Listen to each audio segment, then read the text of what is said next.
Good morning second year commerce. आज इस chapter जो हमारा इकोनॉमिक रिफॉर्म फोर्थ लेखा है 1991 ऑनवर्ड्स, हम लोगों ने एलपीजी कॉन्सेप्ट को काफ़ी अच्छे तरीके से समझा क्या है और 1990 के बाद किस तरीके से इकॉनमी हमारी बढ़ी, हर सेक्टर में बढ़ी और जिसमें से लिबरलाइजेशन कैसे गवर्नमेंट ने सब लाइसेंसिंग ख़त्म किया, सिस्टम को लिबरलाइज किया, प्राइवेट सेक्टर को ज़्यादा महत्व दिया, जिसकी वजह से global environment economic environment create हुआ। आज हमारी इकॉनमी जो है एक ग्लोबल मार्केट के रूप में उभर के आ रही है। हम आज जो है इतने हमारी इकॉनमी इंफ्रास्ट्रक्चर हर तरीके से मजबूत है कि आज हम यूएनओ में जो है अपने परमानेंट सीट के लिए डिमांड कर रहे हैं कि विश्व का हर 7वां व्यक्ति जब इंडिया का है तो क्यों नहीं विश्व के उन 5 देशों में भारत को शामिल किया जाता है जो परमानेंट सीट और वीटो को पावर रखते हैं। इस ताकत के साथ आज हमारी इकॉनमी खड़ी हुई है। ये तीन जो दशक रहा 1990 के बाद, 1990 से 2000, 2000 से 2010 और 2020 अब आ गया है, ये एक अभूतपूर्व रहा है जिसमें हमारी इकॉनमी बहुत तेजी से मूव की है। हाँ, निश्चित रूप से हर सिक्के के 2 पहलू होते हैं, उसका अलग अध्ययन किया जाएगा। इकॉनमी काफ़ी थी, किसी भी इकॉनमी को जो अर्थशास्त्री हमारे इकोनॉमिक्स हैं वो मापने का जो सबसे बड़ा वो रखते हैं वो होता है जीडीपी। क्या होता है? ग्रॉस डोमेस्टिक प्रोडक्ट, जिसका नाम होता है जीडीपी। जीडीपी जो है हमारा 80 से 91 में जो हमारा क्या कहते हैं 1980 से और 91 के बीच में हमारी जीडीपी 5% से जो थी वो 2007 और 12 में हमारा 8.2 हो गया। ये देखिएगा, ये एक बहुत बड़ा फिगर है। 5% से 8 एक revolutionary changes in the economy आया और इसमें हर एक सेक्टर का योगदान था। अभी रिसेंटली हम आपकी बात करें जीडीपी का, तो हमारी जीडीपी इस समय $3 बिलियन की हमारी जीडीपी है, 3 लाख करोड़ की जीडीपी है। इस समय निश्चित रूप से कोविड-19 की वजह से कुछ गिरावट हुआ होगा और उस जीडीपी में जो है अभी भी हम बहुत कम हैं और गवर्नमेंट जो है 5 लाख जीडीपी पर काम कर रही है कि हम अपनी जीडीपी 5 लाख करोड़ कर दें। और उस जीडीपी में हम आपको बताएंगे कि आज भी हमारी 66% आबादी पॉपुलेशन जो है 66% हमारा एग्रीकल्चर सेक्टर पर है आज की डेट में हम बात करें, और जीडीपी में एग्रीकल्चर का योगदान मात्र 18% है। जीडीपी का इंडस्ट्री सेक्टर हमारा इंडस्ट्री सेक्टर जो है हमारा योगदान जीडीपी में 30% है, जो भी हमारी जीडीपी है, और सर्विस सेक्टर का 52% ये जीडीपी में हमारा योगदान। 18 एग्रीकल्चर, जबकि आबादी देख लीजिए 66 और 18%, इंडस्ट्री 30% और सर्विस सेक्टर। इसका सीधा सा मतलब है कि हमारी इकॉनमी एग्रीकल्चर सेक्टर में बहुत ज़्यादा काम नहीं कर पाई। उसके पीछे कई कारण है। मात्र 66% आबादी आज भी इंगेज है, डायरेक्ट या इनडायरेक्ट होते हुए, उसमें 18% इसका योगदान है। इंडस्ट्री सेक्टर 30%, सर्विस सेक्टर सबसे जबरदस्त ग्रोथ किया है। ठीक है, इससे ये पता चलता है कि हमारे जो इकोनॉमी में है, जो वो सर्विस सेक्टर एग्रीकल्चर इंडस्ट्रीज को सपोर्ट करता है, और सर्विस सेक्टर जब तेजी से बढ़ने का सीधा सा मतलब है कि हमारे इकोनॉमी में जो है जो भी जो प्रोफेशनल्स हैं उनका ज़्यादा आगमन हुआ है और वो जो है कहीं न कहीं सपोर्ट करता है। लेकिन एक दूसरा जो पहलू हम बात करेंगे कि agriculture sector is still not performing well because the 66% of the population are engaged in the agriculture sector, but agriculture contribution in the GDP is the only 18%। इसको देखना पड़ेगा, कहीं ऐसा तो लगता नहीं है कि क्या फिर से एक नई हरित क्रांति ग्रीन रेवोल्यूशन की हमारी इकॉनमी में जरूरत है, क्योंकि इसका पीछे कारण भी है एग्रीकल्चर सेक्टर का। क्योंकि हमारे जो बढ़ती पॉपुलेशन एक्सप्लोजन है, आज हमारे यहाँ जो खेत है वो कॉलोनी में कन्वर्ट होता जा रहा है, ग्रीन, हमारे यहाँ जो ग्रीनरी खत्म होती जा रही है, वाटर साइकिल भी डिस्टर्ब हो रहा है, ये सारी चीजें इस तेजी से निकल के चली आ रही है और ये सब हो रहा है। इंडस्ट्री सेक्टर जिस तरीके से ग्रोथ करना चाहिए नहीं कर रहा है। जो जैसे इंडस्ट्री सेक्टर में जो कंज्यूमर गुड्स इंडस्ट्री तो अच्छी तो कर दी गई, लेकिन कैपिटल गुड्स इंडस्ट्री बहुत अच्छा नहीं गया। अभी जो है हमारा क्या कहते हैं, गवर्नमेंट ने जो है कोविड-19 में तमाम पैकेज की भी घोषणा किया और उस पैकेज के तहत एक बहुत ही रिवोल्यूशनरी स्टेप लिया गया, जिसका असर आने वाले समय में मिलेगा, जिसमें कई सेक्टर में 49 से 75 से 80-90 तक जो है क्या कहते हैं प्राइवेट सेक्टर का पार्टिसिपेशन, फॉरेनर का पार्टिसिपेशन को अनुमति दिया गया।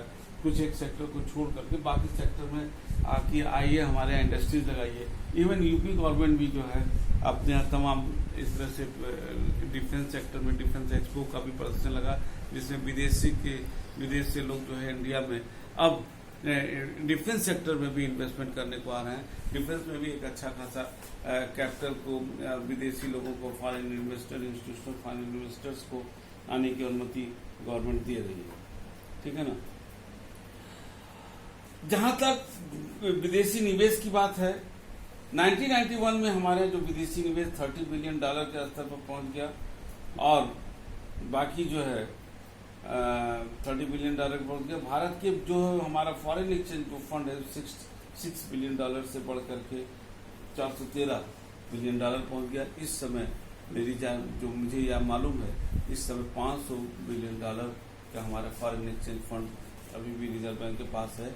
ये एक बहुत ही बड़ा पॉजिटिव चीजें हैं। क्यों है? एक अलग है कि कहीं न कहीं हम इम्पोर्ट कर भी नहीं पाएंगे, तो कई कारण है, इसका हम लोग अध्ययन करेंगे। इस अवधि में हमारे यहाँ जो इंजीनियर हैं, हमारे यहाँ जो सीएस हैं, मैनेजमेंट है, इनका एक जो है बहुत अच्छा इनका योगदान रहा है। हमारे यहाँ जो इस अवधि में हम लोग जो इम्पोर्ट करते थे टूल्स और अदर टेक्निकल चीज़ें, कपड़े उपड़े, उसको हम आज एक्सपोर्ट भी करने लगे हैं, ठीक है। और जहाँ तक इंफ्रास्ट्रक्चर में उसको सुधार की बात है, हम लोगों ने काफ़ी इसमें तमाम सरकार ने योजनाएं चलाई हैं, IRDP, ट्राइजम, ये सब की योजनाएं चली हैं, जिसके तहत आपको रोजगार का सृजन हुआ। लेकिन हाँ, ये रोजगार का सृजन नहीं हो पाया जिसका एक अंदाजा था। उसके पीछे कारण क्या है? GDP हमारी बढ़ी, लेकिन GDP के बढ़ने के पीछे जो अर्थशास्त्रियों ने कैलकुलेट किया वो ये था कि जो GDP के जितना बढ़ा उसके हिसाब से जो हमारे यहाँ अनएम्प्लॉयमेंट जनरेट होता है वो नहीं हुआ। उसके पीछे कारण क्या था कि हमारा जो है धीरे धीरे जब हम डेवलप कंट्री को बढ़ रहे हैं, तो हमारे यहाँ जो है अब इंडस्ट्रीज लेबर इंटेंसिव से ज़्यादा कैपिटल इंटेंसिव आ रहा है। जब कैपिटल इंटेंसिव आ रहा है तो निश्चित रूप से हमारा जो है इकोनॉमी में GDP बढ़ा, ये मार्च की पहली बात है, GDP बढ़ा, लेकिन वो एम्प्लॉयमेंट जनरेट नहीं कर पाया। तो ये थोड़ा सा गवर्नमेंट को देखना पड़ेगा, क्योंकि हमारे यहाँ ठीक है GDP आप कैपिटल इंटेंसिव लाइए, लेकिन लेबर इंटेंसिव को छोड़ना नहीं चाहिए, क्योंकि आज हमारी एस्टिमेटेड आबादी 135 करोड़ है और 135 करोड़ को भी रोजगार चाहिए, डायरेक्ट इनडायरेक्ट, नौकरी नहीं, स्वरोजगार, एम्प्लॉयमेंट, ताकि उसको रोजगार उसको मिलना चाहिए, चाहे जिस तरीके से मिला। जहां तक कृषि सुधार की बात है, कृषि सुधार में वो चीज हम कहेंगे वो लाभ नहीं मिल पाया कहाँ, और उसमें तमाम हमारे यहाँ खाद भी इस तरह से आए और उसमें मिनिमम सपोर्ट प्राइस भी MSP भी सरकार ने घोषित किया। तमाम इसके लिए अभी सरकार ने कृषि विधेयक बिल भी लाया, जिसके तहत जो है ये किसानों को जो बिचौलिए हैं, ब्रोकर्स, उनकी मुक्ति, सरकार का यह दावा है कि इससे जो है किसानों को बिचौलियों से मुक्ति मिलेगा और किसान कहीं भी देश के किसी भी कोने पर जाकर के अपने मन चाहे रेट पर भी वो सामान बेच सकते हैं। अगर नहीं बिकेगा तो गवर्नमेंट उस सामान को मिनिमम सपोर्ट प्राइस पर खरीद लेगी। इसकी काफी आलोचना भी हो रही है, किसान भी इसकी आलोचना कर रहे हैं और उनका कुछ अपना जेन्युइन रीजन होगा। निश्चित रूप से सरकार वो दोनों बैठेंगे, जो भी एक कारण होगा उसको दूर करेंगे, लेकिन सरकार एक स्टेप आगे बढ़ी कि किसानों को भी जो है इस तरीके से एक बिचौलियों से मुक्ति दिलाने की दिशा में अच्छा खासा काम हो रहा है, ठीक है ना। अब हमारे यहाँ जो इकोनॉमी है वो एक्सपोर्ट ओरिएंटेड भी हो रही है और तमाम ऐसी चीजों पर हम लोग काम कर रहे हैं। जहां पर सोचिए, जहां पर हम पहले इम्पोर्ट करते थे, आज हम एक्सपोर्ट वो सामान कर रहे हैं। विशेष रूप से डिफेंस पर तो बड़ा अच्छा काम हुआ। आप सोचो कि इसरो ने जो है चंद्रयान छोड़ा, जो थोड़ा सा 90% सफल रहा और 10% असफल रहा। रूस ने जो है उसको टेक्नोलॉजी देने से मना कर दिया, भारत ने उसको डेफर्ड करके उस पर अपनी टेक्नोलॉजी से काम किया और आधे से कम खर्चे पर, उससे अच्छी टेक्नोलॉजी के साथ उसने चंद्रयान को छोड़ा। ठीक है ना, ये सारी चीजें हमारे बता रही कि हमारी इकोनॉमी सेल्फ डिपेंडेंसी की ओर अब बढ़ रहा। ठीक है, अब जहां तक अभी रघुराम राजन ने एक बात भी कहा कि इकोनॉमी हमारी कैसे डेवलप होगी। Raghuram Rajan, when Raghuram Rajan was the governor and he was leaving his post, उन्होंने कहा the biggest problem in India is the rural sector is not responding in creating the demand, because demand is one of the important factor for the economic development.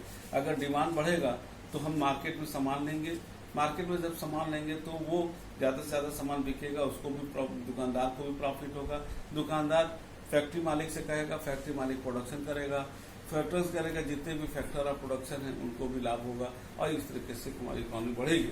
जबकि economy, उन्होंने कहा कि economy हमारा rural sector response नहीं कर रहा है, कहीं न कहीं हमारा जो इंडस्ट्री सेक्टर डेवलप करने का न डेवलप करने का अच्छे तरीके से मूल कारण है कि रूरल सेक्टर जो 66% आबादी रूरल सेक्टर में है वो उतना डिमांड नहीं कर रही है जितना अर्बन सेक्टर को करना चाहिए। हाँ, ये जरूर है इन पीरियड के बीच में हमारे यहाँ जो इंफ्रास्ट्रक्चर सेक्टर में बिजली सेक्टर, 4 लेन, 6 लेन, 8 लेन सेक्टर, इस तरीके से जो है हमारे यहाँ इस पर काम हुआ, जिससे कि हमारे कम्युनिकेशन और ट्रांसपोर्टेशन फैसिलिटी काफी हद तक बढ़ी है। विनिवेश में भी जो हमारे यहाँ इन्वेस्टमेंट भी अच्छा खासा आया है और इस पर हमने बताया भी है। इधर जो है एक चीज और हुआ है, सरकार ने जो है प्राइवेट अपनी सरकारी कंपनियों को बेचा भी है प्राइवेट सेक्टर के हाथ में। इसकी आलोचना भी हुई कि 100 रुपए का सामान 10 रुपए 15 रुपए में बेच दिया गया। ये हम यहाँ पर पॉलिटिकल इशू डिस्कस नहीं करेंगे, लेकिन बेचा है जो एक प्राइवेटाइजेशन की ओर बढ़ने वाला एक अच्छा कदम था और जिससे हमारे यहाँ जो बजट में रेवेन्यू लॉस था उस गैप को कम करने का था। जहां तक सुधार और फिजिकल पॉलिसी के संदर्भ में बात है, ये जो हमारे यहाँ धीरे धीरे जो है ये कर टैक्स रेट घटाया गया। टैक्स रेट घटाने के कारण देखो, टैक्स ज्यादा लगा देना कुछ वर्ग पर ये उचित नहीं होगा। टैक्स रेट घटाइए और टैक्स का जो एक तरह से स्कोप है उस बढ़ाइए कि ज्यादा से ज्यादा लोग उस पर शामिल हो जाएं। और इसके लिए जरूरी है कि टैक्स चोरी को रोकना पड़ेगा और टैक्स चोरी को रोकने के लिए सिर्फ हम पब्लिक से अपेक्षा नहीं कर सकते। हमको टैक्स चोरी रोकने के लिए हमको जो है उसमें चाहिए कि हम इस तरीके से टैक्स स्ट्रक्चर रखें कि लोग ज्यादा से ज्यादा जो है उसमें क्या करते हैं पार्टिसिपेट कर सके। ठीक है, तो हमारे यहाँ जो है एक इंटरनेशनल मार्केट के रूप में हमारी इकोनॉमी आज डेवलप कर रही है। इसमें अभी एक रिसेंटली कुछ सुधार हुआ है, उसके बारे में हम उल्लेख करना चाहेंगे कि गवर्नमेंट ने जो है इस समय एक हमारी इकोनॉमी में जान फूंकने के लिए जो सबसे बड़ा कदम उठाया है, अब उठाया है चार्ट के रूप में हम आपको दिखाना चाहेंगे कि किस तरीके से इकोनॉमी ने वो किया है। ये रिवाइज एमएसएमई, देखिए रिवाइज्ड, हम इसको डेटा दे रहे हैं recently revise data, revised MSME medium small enterprises MSME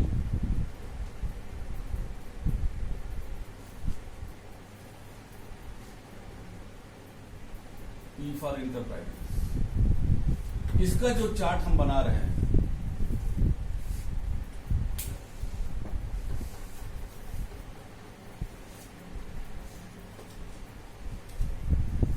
manufacturing, इसमें manufacturing sector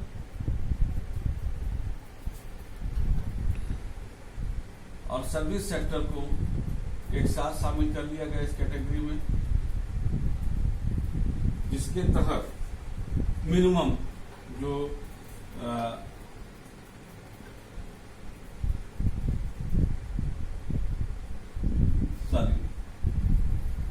micro small medium enterprises, MSME का माइक्रो स्मॉल मीडियम इंटरप्राइजेज। तो माइक्रो में जो है हमारा इन्वेस्टमेंट का जो क्राइटेरिया रखा है गवर्नमेंट ने वो रखा है ₹1 करोड़ और टर्नओवर रखा है ₹5 करोड़।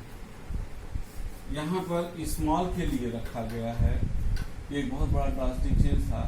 स्मॉल के लिए रखा गया है 10 करोड़ एंड 50 करोड़ टर्नओवर, और मीडियम के लिए रखा गया है, मीडियम के लिए 20 करोड़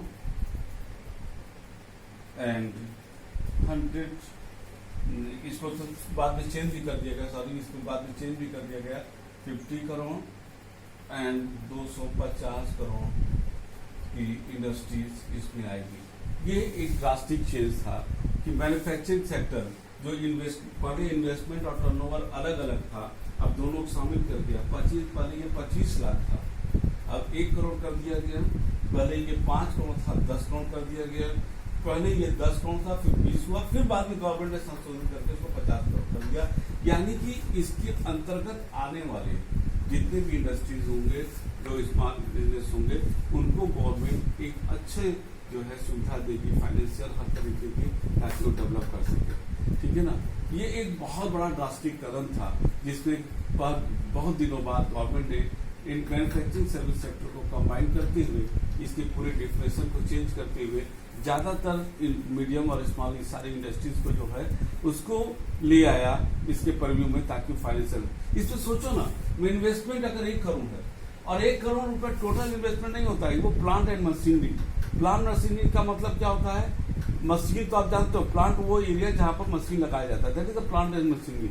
उसको 1 करोड़ जो इन्वेस्टमेंट होगा उसको माइक्रो का मतलब स्मॉल से भी छोटा, और 1 करोड़ से 10 करोड़ स्मॉल में आ जाएगा, और 10 करोड़ से 50 करोड़ के बीच में मीडियम, और मीडियम से ऊपर जो है 50 करोड़ से ऊपर चला गया, लार्ज स्केल पर आ गया। इनको ये ऐसा संशोधन जो ये हुआ है कोविड-19 में, जो भारत सरकार ने किया, इसका मूल उद्देश्य था कि किस तरीके से हम अपनी इकोनॉमी को आगे मूव कराएं। और इसके तहत आज जो मैक्सिमम जो हमारा इंटरप्राइजेज है, जैसे हुआ ना, इसको फिर से फुल फॉर्म लिख सकते हैं, M for micro, S for small,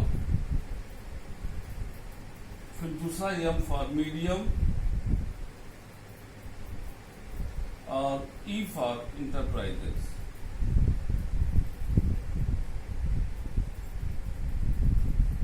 इसके करने का उद्देश्य था कि गवर्नमेंट जो है नॉर्मली स्मॉल और मीडियम को ज्यादा प्रेफरेंस देती है। अब पहले ये सब सारी इंडस्ट्रीज एक्सक्लूड हो जाती थी, बड़े चल जाती थी, उनको वो फाइनेंशियल असिस्टेंस नहीं मिल पाता था। अब इनको टैक्स रिलीफ भी मिलेगा, इनको जो है ग्रांट और सब्सिडी भी मिलेगा, इनको हर तरीके की गवर्नमेंट हर तरीके की फाइनेंशियल इंफ्रास्ट्रक्चर फैसिलिटी देगी ताकि करें, क्योंकि ये सेक्टर जितना ज्यादा बढ़ेगा एम्प्लॉयमेंट भी जनरेट करेगा, और एम्प्लॉयमेंट जनरेट करने के साथ हमारा गरीबी भी दूर होगा। और जब गरीबी दूर होगा तो देश के जो कहा जाता है कि देश के one of the important economic determinant जो सो मेनी में आता है, जीडीपी होना चाहिए, तब सेविंग रेट भी बढ़ेगा, सेविंग रेट, इन्वेस्टमेंट रेट बढ़ेगा, और पूरी इकोनॉमी डेवलप करेगी। लोगों के पास जब पैसा आएगा तो डिमांड क्रिएट होगा, और जब डिमांड क्रिएट होगा तो इकोनॉमी हमारी बूस्टअप कर जाएगी, इकोनॉमी बढ़ेगी। इसलिए ये सारी चीजें की गई। ठीक है, तो अब हमारा जो है फोकस गवर्नमेंट का जो है इन सारी चीजों को डेवलप करते हुए इकोनॉमी को इस स्तर पर कर देना कि आज हम जो है चाइना जैसे कंट्री को भी हर तरीके से कंपटीशन देने के लिए खड़े हैं। ठीक है, और ये सारी जो प्रयोजन हुआ है, कहीं न कहीं हम आज विश्व स्तर पर हमारी इकोनॉमी को लोहा मान रहे हैं। अमेरिका, रूस, चाइना जैसे भी देश आज भारत में एक अच्छा मार्केट अपॉर्चुनिटी देखते हैं, और भारत में अपना माल बेचने के लिए तत्पर रहते हैं।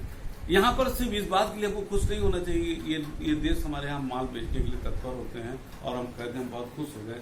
ये इसका दूसरा भी एक है कि इसका मतलब है कि सीधा सा कि हमारे इकोनॉमी में डिमांड अगर बढ़ रहा है, तो क्यों ना उस डिमांड को हमारे यहाँ अपने ही इंडस्ट्रीज लगा करके उसको पूरा किया जाए, ताकि हम इंडस्ट्रीज ही न लगे। तो इंडस्ट्रीज जब लगेगा, यहाँ के एंटरप्रेन्योर आएंगे, तो वो इंडिया के लिए एक अच्छी बात होगी।